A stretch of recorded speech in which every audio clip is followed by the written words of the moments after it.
The parents of Olivia's fiance went through a bitter divorce, and he's a little cynical about their potential marriage as a result, even though he really likes her. How does she assuage his fears? You see, children who come from, broken homes and who are raised by divorced parents, there's an effect that has on their understanding of marriage.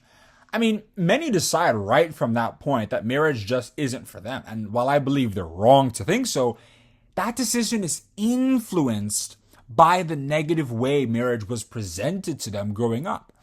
But even for those who are courageous and still want to get married regardless, it's going to be hard for them to grapple with how they were raised versus how they should actually marry to make sure that their own succeeds.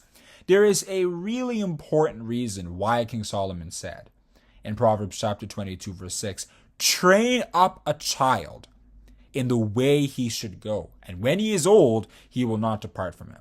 He said that because children tend to walk according to the way they're raised. So if you want your children to live good lives and worship God, then you have to raise them on that track. So if a child grows up in a broken home, then it's going to be very hard for them to set up a strong one once they get married that won't also break at some point in the future.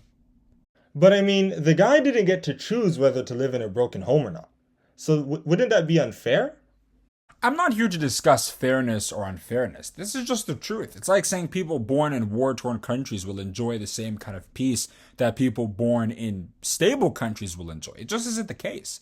I'm not saying that you can't build a successful marriage even if you're raised in a broken home, but where's the context? You wouldn't have observed a proper marriage setup. So at the end of the day, once quarrel and challenge comes in the marriage, you're going to fall back to your default, which is to break up the marriage.